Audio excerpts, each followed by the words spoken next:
A'udzubillahi minasyaitonirrajim. Bismillahirrahmanirrahim. Walan taqfu ma laysa laka bihi ilmun.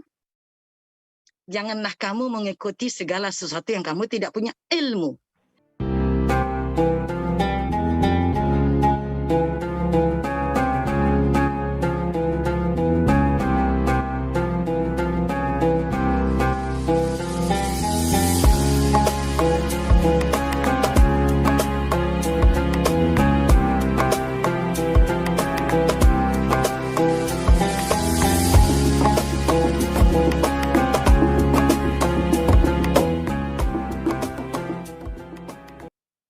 Assalamualaikum warahmatullahi wabarakatuh.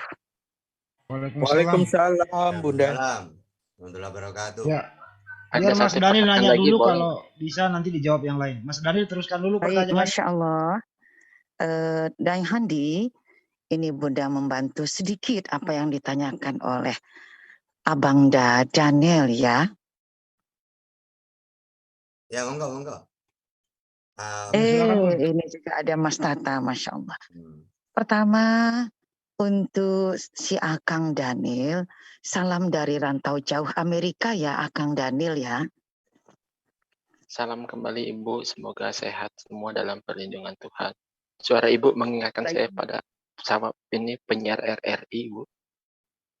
Oh iya, kebetulan memang dulu saya penyiar.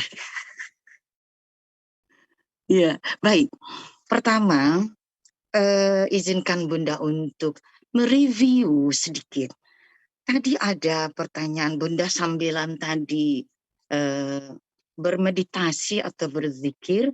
Jadi televisinya nyetel JCC sehingga ada yang terdengar setelah selesai terdengar beberapa. Pertama tentang sebelum Akang Daniel tadi ada yang menanyakan tentang surat Al-Baqarah 144.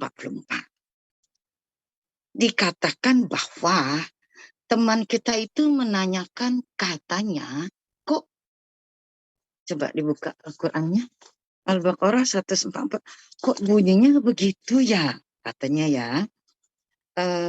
Kok nggak nyambung sama yang disampaikan oleh teman kita dengan dalil-dalil dari referensi dari Alkitab. Jadi begini, lafaznya yang Bunda ingat itu adalah saya'lamuna.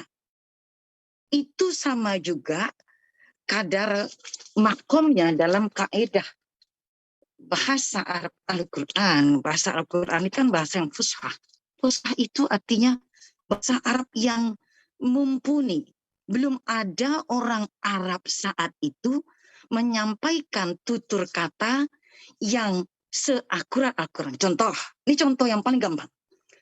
Tidak pernah dalam Al-Quran ketika menyampaikan lafaz Musa itu memakai Bani Israel. Kalau Musa selalu qala Musa liqaumihi, berkatalah Musa kepada kaumnya.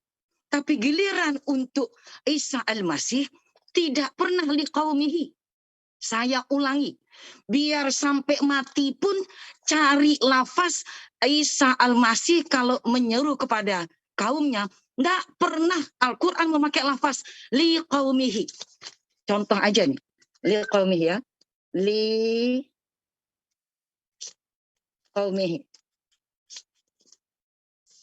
Jadi ada banyak ilmu yang diperlukan ketika membaca Al-Quran. Liqaumihi. Seruan baginda Nabi. Dua baginda Nabi yang hari ini masih dipertentangkan. Baginda Nabi Musa yang ditujukan kepada bangsa yang sama, Bani Israel, dan baginda Nabi Isa Al-Masih. Ini spidolnya nggak bersahabat. Yang pertama, Musa. Oke, Musa. Kemudian yang satu lagi, Isa. Oke, Isa. Untuk Musa, Al-Quran mengatakan liqaumihi, Contohnya juga ketika Lut, akhuhun Luton liqaumihi, dan kami utus Lut kepada Lut, saudara mereka itu, kepada kaumnya. Begitulah Musa, Syuaib, giliran untuk satu nama Isa tidak disebutkan liqaumihi. Kenapa? Nah, menurut Syekh Nauman Ali Khan, karena Musa mengikuti tradisi orang Yahudi. Begitu juga Aisyah. Allah yang menciptakan mereka, Allah tahu. Kalau qaumihi itu artinya bangsanya. Bangsa dalam tradisi Yahudi didasarkan kepada garis ayah. Baginda Musa mempunyai ayah. Makanya ketika ayat-ayat Al-Quran menceritakan bahwa Baginda Musa bersabda kepada kaumnya, dipakai lafaz liqaumihi, kepada rakyatnya, bangsanya. Khusus untuk Aisyah, Yesus alaihi salam, Kanjeng Yesus alaihi salam, Al-Quran tidak memakai gaya seperti kepada Nabi Musa, Nabi Lut, Nabi Ibrahim, tidak. Tapi hanya Nabi Isa saja yang langsung dibunyikan Bani Israel. Nggak pakai liqaumihi, nggak pernah. Kenapa? Sebab tidak ada garis yang membuat ia bisa naik di depan bangsanya. Garis kebapakannya tidak ada. This is accuracy about the Quran. Inilah akurasi Al-Quran. Kalau kita tidak menguasai kaidah-kaidah dalam Al-Quran, mau nahwu, saraf, apalagi sampai kepada balaghah, ma'ani, mantik, tentu sulit. Tapi ada cara lain bagi teman-teman yang kebetulan belum pandai membaca Al-Quran. Bertanyalah. Maaf, hamba punya pandangan berbeda. Dulu memang ahli tafsir, mulai dari Ibnu Katsir sampai yang lain mengatakan, kalau Anda tidak tahu, in kuntum la ta'lamun, maka dikatakan, fas'alu ahla zikri, tanyakanlah kepada ahli zikir. Maaf lahir dan batin, teman-teman non-muslim telah memelintir fas'alu ahla zikri. Ahla zikri, ahli zikir. Dikatakan itu adalah para pendeta. Tunggu Pak, Bu, tunggu. Ahla zikir. Al-Quran tidak sembarangan. Artinya orang yang berilmu, yang dia gemar berzikir. Berzikir apa? Berela untuk berpuasa. Teman-teman tidak perlu tanya kepada pendeta yang dia tidak pernah berpuasa. Saya ulangi. Teman-teman yang muslim, jangan bertanya kepada pendeta yang dia tidak pernah berpuasa. Kedua, tidak pernah bangun malam untuk bermohon kepada Tuhan. Teman-teman saya di sini di Amerika, walaupun dia bukan muslim, tapi mau bangun malam. Saya ulangi. Jangan bertanya kepada pendeta sekalipun, pastor sekalipun, kalau dia bukan ahli zikir. Dia bukan ahli. Apa namanya ahli? Ahli itu artinya dia merangkul. Merangkul apa? Merangkul apa?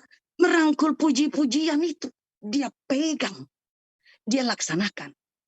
Jadi selama ini saya mendengar perdebatan. Banyak sekali. Ya Mas Andi. Kaum muslim itu dikatakan, lu kalau gak tahu kan Quran lu bilang, katanya tanya sama orang yang tahu. Kalau tidak tahu bahasa Arab, jangan pelintir-pelintir. Ahla zikir artinya ahli meditasi, ahli zikir. Mulutnya tuh berbuih-buih mengucapkan la ilaha illallah, oh Allah, engkau Tuhan yang satu. Oh Allah, engkau satu. Dan dia mau berpuasa. Bunda. Dia berpuasa, dia berzikir. Kalau itu tidak pernah dilakukan, tak perlu bertanya kepadanya. Bunda. Satu. Baik, tunggu dulu. Ini tadi kan sudah berlalu sekian jam. Yang kedua, pertanyaan kedua. Jadi tadi dikatakan surat Al-Baqarah 144. Bunda mempunyai hak sebagai muslim untuk punya hak jawab, menerangkan. Kebetulan Bunda posisinya adalah perisai Al-Quran dan Bible. Nah, 144 dikatakan ada lafaz la ya'lamuna. Teman-teman, ini fi'il mudhari ya. Kata la di situ sama juga kalau dipakai dengan saya'lamuna. Tapi di sini dipakai kata la ya'lamuna. Pasti mereka akan mengetahuinya. Dalam kaidah falsafah, kalau ngomong filsafat, tahu, pengetahuan dalam Al-Quran diterangkan surat 1736. Pengetahuan menurut surat 1736, Al-Isra datang dari dua arah, minimal. Apa itu? A'udzubillahi minasyaitonirrajim. Bismillahirrahmanirrahim. وَلَا تَقْفُ مَا لَيْسَ لَكَ بِهِ عِلْمٌ. Janganlah kamu mengikuti segala sesuatu yang kamu tidak punya ilmu. Ingat lafaz dalam ayat yang tadi ditanyakan, la ya'lamuna mir rabbihim annahul haqqu mir rabbihim. Kelak pasti mereka akan tahu bahwa itu benar dari Tuhan mereka. Al-Quran tidak mengatakan kelak pasti mereka akan mengimani. Tidak. Lafaz yang ditanyakan tadi, la ya'lamuna. Pasti nanti mereka, itu fi'il mudhari. Yang pelakonnya mereka. Domir. Pelakunya adalah mereka. La ya'lamuna. Kelak nanti mereka akan tahu bahwa itu datang dari Tuhan mereka. Tahu itu dalam kaidah Al-Quran. Bunda, instruksi Bunda bisa dipersingkat Bunda. Bisa enggak, ini cuma dia bertanya loh Bunda. Maaf Bunda. Ya. Baik-baik. Kita persingkat. Jadi yang jelas penjelasannya tadi, kalau yang dimaksud Ka'bah yang dipindah, maknanya pertama, Islam mengandung asas inna lillah wa inna ilaihi raji'un. Sesuatu datang dari Allah kembali pada Allah.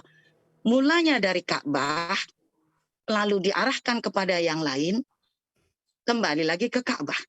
Inilah dia konstruksi inna lillah wa inna ilaihi raji'un. Dan yang kedua ini yang paling penting, kemanapun, apapun yang diperintahkan kepada Kanjeng Nabi Muhammad dan Kanjeng Nabi Yesus, Kanjeng Nabi Musa dan yang lainnya, mereka itu orang yang patuh. Biar disuruh ke sana akan ke sana, disuruh ke sini akan ke sini. Itulah yang namanya sami'na wa ata'na, kami mendengar dan kami akan mematuhinya. Yang ketiga, untuk membuat orang tahu benar adanya, di sanalah kelahiran Nabi itu, dan kembali kepada tempat kelahirannya lah kiblat itu dikembalikan. Sehingga menjadi saksi peradaban sejarah, hari ini tempat kelahiran Kanjeng Nabi Yesus di Nazaret tidak menjadi apapun, bukan menjadi corong peradaban, tetapi itu yang disebut la ya'lamuna annahul haqqu mir rabbihim. Kelak mereka akan melihatnya. Melihat, mendengar, itu betul dari Tuhan mereka. Walaupun mereka tidak mengimani, Quran tidak mengatakan mengimani. Hari ini terlihat bahwa jutaan orang tiap hari, tiap tahun, bahkan tiap hari berada di Ka'bah mengikuti apa yang dulu telah diwariskan oleh nabi-nabi terdahulu. Ini yang dikatakan la ya'lamuna. Pasti nanti mereka akan tahu itu datang dari Tuhan mereka. Oke, Bun. Lalu Bunda, Bunda maaf Bunda, iya. Silahkan, Nggih. Kalau Ini mau tanya ditanggapi jawab, Bun. boleh kok, enggak apa-apa kan Bunda tidak merasa benar sendirian, Nggih. Silakan. Baik. Pak Sondi, tolong diambil alih dulu ya, saya ada urgen. Ya. Oke Bang Andi, makasih. Ini kita kembali lagi ke topik ya. Saudara kita Daniel dari agama sebelah itu, dia bertanya. Jadi ini kebetulan sini ada guru bagus kita. Kok, pertanyaan bagus itu Pak Iya Sondi. Bunda, iya Bunda. Jadi mungkin Daniel, silakan Bro Daniel, kalau masih ada yang mengganjal dan sebagainya silakan. Artinya Daniel nggak usah takut deh, nggak usah takut, nggak usah ini, Karena dari Daniel tadi memulai bertanya itu sangat ini gitu kan, sangat luar biasa. Kebetulan di sini Oh kita iya, banyak makanya banyak Bunda tuh guru-guru sangat kita, follow dengan banyak betul guru-guru Pak kita Manda Sundi, gitu loh. benar sekali. Oke, bentar ya Bunda. Jadi nanti di sini kalau ada saudara-saudara kita yang ingin menambahkan silakan, tapi jangan mengulang yang sudah disampaikan oleh para gurunda kita. Oke ya, kita sepakat seperti itu aturannya. Silakan Bro Daniel. Siap, Kalau seandainya ada siap. yang ditanyakan lagi, silakan Bro Daniel. Ya, terima kasih Bunda Sumangkut untuk Iya, siap. penjelasan, juga Pak Sondi. Ada satu lagi pertanyaan terakhir karena jam 3 nanti saya mau lanjut kerja lagi ya. Oke, Saya silakan. mau share screen lagi, masih berkaitan dengan Baitullah atau Ka'bah Nggih. dari Al-Qur'an surat Al-Hajj ayat 26 dan 27. Oh, surat Dan 22 itu ya. Surat 22, 26 dan 27 ya. secara ringkas kalau kita baca, Nggih. Tuhan itu berkata kepada Nabi Ibrahim, janganlah engkau menyekutukan aku dengan apapun dan sucikanlah rumahku bagi orang-orang yang tawaf dan orang yang beribadah dan orang yang ruku dan sujud. Dan serulah manusia untuk mengerjakan haji. Niscaya mereka akan datang kepadamu dan seterusnya. Nah, pertanyaan saya, Nggih. Tuhan memerintahkan kepada Nabi Ibrahim untuk menyerukan kepada manusia agar mereka pergi berhaji. Tetapi realitanya tidak ada satupun keturunan Ibrahim dari jalur Ishak itu dalam sejarahnya pergi berhaji terutama ke Mekah. Mengapa? Oke, cukup saudaraku Daniel. Oke, Ustadz Tata, Cak Tata masih ada di sini. Iya, Oke, silakan Ustadz Tata ditanggapi. ya. Di situ ya. Pertama, memang itu Ibrahim Ismail, ya. Nah, terus itu syariat beliau untuk anak cucunya dari jalur Ismail. Dan orang-orang Arab itu ya tawaf. Kan haji itu ada tawaf gitu ya. Pak Makanya Ustadz, maaf saya menyela Pak Ustadz. Di situ gimana? tertulis untuk seluruh manusia. Iya, makanya saya pernah baca ya di kitab salaf dalam tafsir, semua para nabi itu pernah tawaf ke Ka'bah. Semuanya, mulai dari Nabi Adam sampai ke Nabi Muhammad. Nabi termasuk Yesus. Nah, hanya saja kalau ketika kalian mengatakan mana dalilnya Musa, mana dalilnya Yesus ke Mekah. Ya gak ada di dalam versi kalian, tapi dalam versi Islam semua para nabi pernah ke Ka'bah. Walaupun minimal satu kali melakukan kewajiban. Itu dalam Islam gitu. Makanya Ka'bah itu ada mulai dari zaman Nabi Adam. Bahkan runtuhnya itu kena banjir Nuh. Makanya Allah memerintahkan Abraham wa'id yarfa'u, meninggikan bukan membangun lagi. Iya. Gitu. Sehingga kalau ditanya jangankan umatnya ya, semua para nabi pernah tawaf ke situ. Ini kalau kamu nanya ke Islam gitu. Nah, saya sebagai orang Islam yang tahu tentang itu ya wajib menyampaikan itu. Masalah nanti sampai enggak saya perlu harus ada dalam Taurat Injil misalnya. Ya nggak bisa. Ketika kalian tanya kepada kami, ya kami yang menjelaskan dalam versi kami gitu ya. Oke, itu saja, Bang Daniel. Oke, makasih Ustadz Tata. Mungkin sebelum nanti lain, ini Daeng Darman Andi dari tadi kasihan nih tangannya udah pegal-pegal. Silakan Daeng Darman Andi. Ada yang ingin di ini kan, Daeng Darman? Terima kasih ya. Oke, silakan Daeng. Assalamualaikum warahmatullahi wabarakatuh. Waalaikumsalam. Sudah dijawab semua ustaz-ustazku. Perlu saya tambahkan waktu saya naik haji ya. Saya bercerita masalah Ka'bah dan juga ada temanku dari Sulawesi, tukang emas ya. Berada di Balikpapan dia buka toko emas karena kakeknya dulu pernah masuk di nama Ka'bah. Jadi menurut saya Mahmud kebetulan pintar berbahasa Bugis dan bahasa Indonesia karena teman kuliahnya dulu di Mesir adalah namanya Dahir Jamal.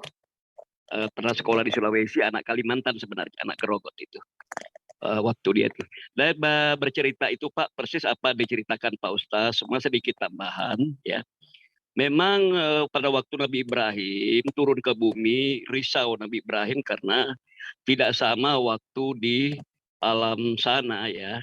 Para malaikat dia sedang bertawaf di Baitul Haram atau di Baitul Makmur di sana itu Nabi ada Adam seperti barangkali, itu. Nabi Adam Iya. barangkali. Kemudian Nabi Adam turun di maksudnya. bumi, minta petunjuk kepada Allah, saya ini di mana menghadap kepada Allah untuk menyembah di dunia ini. Maka Allah mengatakan, itu ada pertengahan bumi sudah dipatok Jibril. Makanya patok Jibril ini dulu di tengah lautan diukur bumi ini pertengahannya ini. Makanya air Zam-Zam itu ada agak asin-asin tawar. Kemudian disitulah dibangun kembali oleh Nabi Ibrahim. Dulunya tidak ada lapisan luarnya, kemudian dilapis. Sesuai dengan teman saya naik haji masuk kakeknya, betul. Itu tiangnya awalnya dulu itu cuma satu di tengah, kemudian di pinggir itu ada tiang penyangga pinggirnya. Mungkin seperti itu aja, mana Al-Quran mengatakan bahwa Nabi Ibrahim meninggikan kembali, bukan berarti dia yang awal. Sesuai di Al-Quran, awalu baitim maqamu Ibrahim musalla. Yang mula-mula bait Allah, tempat menyembah kepada Allah itu adalah yang dibangun kembali Nabi Ibrahim turun-temurun dari Nabi Adam. Sesuai pertemuan Adam juga di sekitar itu juga tidak jauh ya. Udah, Jabar Bang. Rahman. Itu aja, terima kasih. Oke, Ya. Daeng. Assalamualaikum warahmatullahi wabarakatuh. Salam, baik Daeng Darmanandi, makasih. Ini kita kembalikan lagi ke Bro Daniel. Dari ada 2 jawaban dari Gurunda tadi, masih ada nggak dari pertanyaan itu Bro Daniel agak mengganjal? Silakan Bro Daniel dari pertanyaan yang tadi. Ya, saya rasa cukup karena itu kan udah ranah Ya. iman. Iya, ini Bro Dan, terima kasih ya. Bagus pertanyaannya, tapi ingat ya, saya kalau ada orang bertanya itu fokus ke yang ditanya biar cepat selesai. Sehingga kalau ada orang terburu-buru itu biar tidak menunggu lama gitu. Makanya ketika Bro Daniel kan di sini untuk manusia haji. Nah, makanya ini saya nemukan lagi di tafsirnya, maka saya suka ditanya itu apa. Ketika saya ditanya, langsung saya cari, menemukan. Nah, ini ilmu bagi saya ya. Makanya di situ setelah Ibrahim itu membangun, lalu Nabi Ibrahim menolehkan wajahnya ke kanan dan ke kiri, serta ke arah timur dan ke arah barat. Maka menjawablah semua orang yang telah ditentukan baginya dapat berhaji dari tulang-tulang sulbi kaum lelaki dan rahim-rahim kaum. Ya, dari hebatnya ya. Seakan semua manusia itu wajib ya haji ke situ. Bahkan di rahim-rahim semuanya labbaik gitu. Makanya benar apa yang katakan saya tadi, semua para nabi pun pernah haji itu. Karena di sini Ibrahim ini tidak ada orang sama sekali. Ketika bangun cuma ada Ismail dan putranya, dan istrinya, dan keluarganya lah ya, keluarganya Abraham. Jadi ketika bangun Ka'bah selesai, dia naik ke bukit. Ya, ke atas. Lalu, ya ini tak bacakan dari atas saja biar gini. Dan serukanlah kepada manusia untuk mengerjakan haji. Kemudian Nabi Ibrahim naik ke puncak bukit Abu Kubais. Lalu ia berseru, hai manusia, sesungguhnya Rabb kalian telah membangun Baitullah. Dan dia telah mewajibkan kalian untuk melakukan haji. Maka sambutlah seruan Rabb kalian ini. Lalu Nabi Ibrahim menoleh wajahnya ke kanan, ke kiri. Wah, pokoknya semua arah. Bahkan semuanya mengatakan baik dari sulbi-sulbi, ya dari rahim-rahim, labbaik gitu semua. Ya, itu menandakan bahwa semua manusia wajib sebenarnya. Ya, makanya di riwayat yang lain, di tafsir yang lain, semua para nabi pernah berkiblat melakukan haji, tawaf di Ka'bah. Gitu. Apalagi yang mengatakan Ibrahim dan nabi-nabi Israel keturunan beliau, mulai dari Ishak ke Yakub, gitu ya. Oke, makasih Ustaz Data. Mungkin Bro Daniel masih ada waktu, Bro Daniel 10 menit lagi kalau masih ada. Ya, mungkin Pamanda moderator Bunda menambah sedikit nggih. Sedikit aja Bunda ya. Ya. Oke, jadi Akang Daniel, ini mohon maaf kalau ternyata sulit bagi Kang Daniel untuk mencari referensi di dalam Alkitab. Tapi bukan berarti dia tidak ada. Jika nanti memang insya Allah memungkinkan, ini karena di sini nih, sudah subuh, mendekati subuh ini, pukul 3, hampir pukul 4 pagi, mungkin bisa saja Bunda bersedia untuk menjelaskannya kepada jenengan bahwa ada kok referensi tentang Nabi yang berhaji ke Mekah.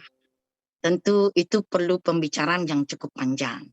Namun secara singkat, sebenarnya sejarah Bible itu memang dibuat untuk menjadi tersamar-samar. Memang seperti itu. Kenapa? Silakan nanti Akang Daniel, maaf Pamanda moderator, Akang Daniel bisa nanti membuka namanya Blue Bible. Jadi ada suatu situs resmi Bible biru, Blue Bible. Di sana akan diterangkan bagaimana sejarah kenapa manuskrip itu bisa ditulis ulang, padahal telah dibakar semuanya. Memang diperintahkan oleh Kaisar untuk menulis ulang. Diambillah Bun, mohon maaf Bun, 50. mohon maaf Jadi Bunda, karena itu Bunda wajar kembali kalau ke topik aja Ya, Bunda, kembali ke topik betul. pertanyaan Daniel Bunda. Dia Ya, jadi yang pertanyaan masalah Ka'bah tadi. Kang Daniel itu wajar kalau tadi kan Kang Daniel mempertanyakan kenapa dalam Quran yang ada di dalam Bible tidak ada. Maka Bunda kasih clue-nya bahwa memang referensi di dalam Bible itu memang dibuat sedemikian. Kalau tidak memakai mikroskop yang perbesarannya sekian puluh ribu kali untuk mencarinya akan sulit. Insya Allah nanti kapan ada waktu yang lebih lapang kita dapat membicarakannya. Demikian barangkali, silahkan kembali ke Pamanda moderator. Monggo Nje. Oke, makasih Bunda atas Kembali. tambahannya. Oke, kalau Bro Daniel sudah nggak ada lagi untuk dipertanyakan, udah nggak ada lagi Bro Daniel? Ya, sudah nggak ada, cukup untuk hari ini. Saya juga mau lanjut kerja lagi. Saya ucapkan terima kasih untuk Pak Sondi, moderator, Handi Salabias, Dokter siapa? Dokter Sukema, Nusema. Dokter Husema, Pak Ustadz Ahta dan Ibu Rumangkut untuk waktunya dan Kembali. kerahannya. Satu nuhun Akang. Sama-sama. Saya izin pamit dulu ya. Oke, makasih Bro Daniel, sukses terus, Selamat jaga sore. kesehatan. Selamat sore. Selamat sore semua dan selamat Selamat subuh. sore. Oke, jadi sebelum ini kita tutup, kita minta Dokter Usaima dulu untuk memberi kesimpulan. Nanti terakhir Ustaz Tata kita minta menutup. Silakan Dokter Usaima. Dokter Usaima. Dokter Usaima nggak ada ini? Oke, kalau nggak ada lagi. Assalamualaikum. Assalamualaikum. Silakan Dokter Usaima diberi kesimpulannya Dokter Usaima hasil dialog-dialog kita tadi itu, hasil dari pertanyaan-pertanyaan dari saudara Bro Daniel tadi. Nanti kita minta Ustaz Satya menutupi. Silakan Dokter. Oke, kasih banyak saudaraku. Assalamualaikum warahmatullahi wabarakatuh. Alhamdulillah. Billah. Jadi kita Muslim sudah nyata bahwa apapun pertanyaan insya Allah pasti bisa dijawab dengan cepat dan tidak perlu putar-putar. Silakan saudara-saudaraku, tadi sudah terbukti Mas Daniel bisa bertanya. Yang penting jangan pertanyaannya itu arahnya ke Muslim ya. Muslim menjawab, jangan dibandingkan lagi dengan Bible, maka akan terjadi benturan. Jadi saat saudara bertanya tentang keislaman, insya Allah saudara-saudara kita menjawab dengan baik dan tidak perlu takut barangkali langsung dia. Ya, karena betul. ini adalah sumber resmi dan ini tidak ada penghujatan, hanya bertanya apa betul seperti itu dan saudara-saudara kita memberikan jawaban. Insya Allah apa yang disampaikan saudara-saudara kita itu berdasarkan dalil yang ada dalam Al-Quran dan hadis. Seperti itu barangkali. Terima kasih banyak kepada saudara-saudaraku yang telah memberikan jawaban. Dan terima kasih pula kepada saudara Daniel yang telah bertanya, karena saudara bertanya itu juga akan menambah wawasan kami untuk lebih memahami agama yang kami pegang erat, yang kami anut. Begitu Mas Sondi. Oke, makasih Pak Dokter. Alhamdulillah ini juga buat kita semua yang ada dalam room ini, ya. Artinya ke depan kita juga harus melihat proses sebuah yang namanya dialog atau diskusi itu. Apalagi kalau ada saudara kita Oten itu bertanya dengan sopan, ya sebelum dia bertanya dia tampilkan dulu, dia minta maaf sama kita karena dia takut ini menyinggung kita. Tentu ini harus kita hargai. Ya, mungkin dengan cara seperti itu mudah-mudahan dia mendekati mu'alaf. Kita nggak boleh membalasnya dengan kalimat-kalimat narasi yang tidak sepantasnya lah. Karena tadinya nanti dia sudah 95% dia sudah ingin mu'alaf, tiba-tiba kita kasarin bla bla bla bla bla, jadi nanti mundur. Jadi 70%, artinya di sini harus kita lihat bahwasanya Islam itu adalah agama cinta kasih, agama apa yang membawa rahmatan di alamin. Rahmatan Ini, lil alamin. ya, ini pembelajaran bagi kita semua. Ya. Kecuali Mungkin kalau satu lagi nih Pamanda moderator, itu dalam Islam namanya hukum tahiyatun, bitahiyatun. Itu iya. ada hukumnya di dalam An-Nisa 86 untuk menghormati dengan lebih ketika orang menghormati kita. Itu memang hukum bitahiyatun. Monggo. Oke, makasih Bunda. Kecuali kalau Oten itu yang nggak benar tuh wajib tuh kita kasarin atau apa gitu kan. Tapi kalau ya saya jujur aja kalau Bro Daniel ini sangat sopan. Jadi kalau ada ke depan nanti ya, kalau ada pertanyaan-pertanyaan seperti Bro Daniel ini, kita harapkan saudara-saudaraku ya agar kita bisa memberi contoh yang baik lah. Karena bagaimanapun juga chatting kita di sini kan terbaca juga sama dia. Ini pembelajaran buat kita semua, khususnya juga buat saya gitu loh. Karena bagaimanapun juga ini mudah-mudahan lah dia sangat sopan. Dan yang kedua, nanti kalau sudah ada para guru-guru kita menjawab di sini, silakan kita percayakan sama guru-guru kita. Kecuali nanti kalau ada dari kita yang ingin menambahkan, mana tahu guru-guru kita ini lupa mungkin menyampaikan dan kita ingat, silahkan itu untuk ditambah. Tapi sebaiknya jangan kita berulang-ulang menyampaikan apa yang telah disampaikan guru tadi. Kenapa? Karena itu nanti justru membuat orang bertanya itu jadi bingung gitu loh. Itu yang saya harapkan. Jadi saya rasa cukup demikian. Ya mudah-mudahan ini ke depan kita lebih baik lagi. Bang Andi masih ada di sini, Bang Andi, sebelum ini ditutup. Bang Andi. Bang Andi. Ya, Mas Adi lagi ada kesibukan ini. Ya, untuk itu sudah cukup ya, Mas Adi? Cukup Amir. Ya, terima kasih untuk Iwan Bila yang turut menyaksikan diskusi yang bagus sekali di sini ya. Kami memang mempersilakan dari kekristenan atau teman-teman Kristen untuk menanyakan sesuatu tentang keislaman kami. Dengan imbuhan, ya, pertanyaan yang tulus gitu loh. Jangan ada di belakangnya itu ada sesuatu ya sehingga akan menimbulkan konflik ya. Jadi saya membuka diri, kita JCC membuka diri kok. Bagi teman-teman Kristen yang mau bertanya sesuatu tentang keislaman, silakan. Tapi yaitu jangan ada narasi yang aneh-aneh. Karena kami di sini bisa mengcounter dengan sangat keras ya. Seperti yang kita saksikan kemarin-kemarin ya, berdiskusi dua arah, satu sisi dari narasumber kekristenan itu membawa sumber yang berbeda, sumber dari kekristenan, penulisnya Kristen dibawakan ke sini, dibuat hujah untuk kami. Ini kan nggak fair. Ya, jadi bertanyalah sesuai dengan koridor-koridor yang baik dan benar. Kami juga akan mengcounter dan kami juga jangan salahkan kalau kami ini bertanya balik dan mengcounter balik dengan sumber yang sama. Tapi di sini kami Muslim ya, bertanya kami sesuai dengan kitab kalian sendiri. Tidak pernah kami itu mencari ataupun membuat narasi, mencari sumber yang bukan dari kekristenan. Berbeda dengan teman-teman yang saya perhatikan, mencari sumber di luar keislaman untuk menyerang Islam. Apalagi penulisnya itu seorang Kristen yang terkenal dengan pemujaatannya dibawa ke sini, dipertanyakan kepada kami di sini. Nah itu ya, jangan diulangi lagi gitu. Yuk kita bangun kebersamaan kita di dalam rangka NKRI. Demikian Iwan Bila semuanya, saya kira sudah cukup dan saya ucapkan terima kasih. Wabillahi taufiq wal hidayah. Assalamualaikum warahmatullahi wabarakatuh. Yuk kita tutup semuanya. Waalaikumsalam warahmatullahi wabarakatuh. Waalaikumsalam warahmatullahi wabarakatuh. Subhanaka rabbika rabbil izzati amma yasifun wa salamun alal mursalin walhamdulillahi rabbil alamin.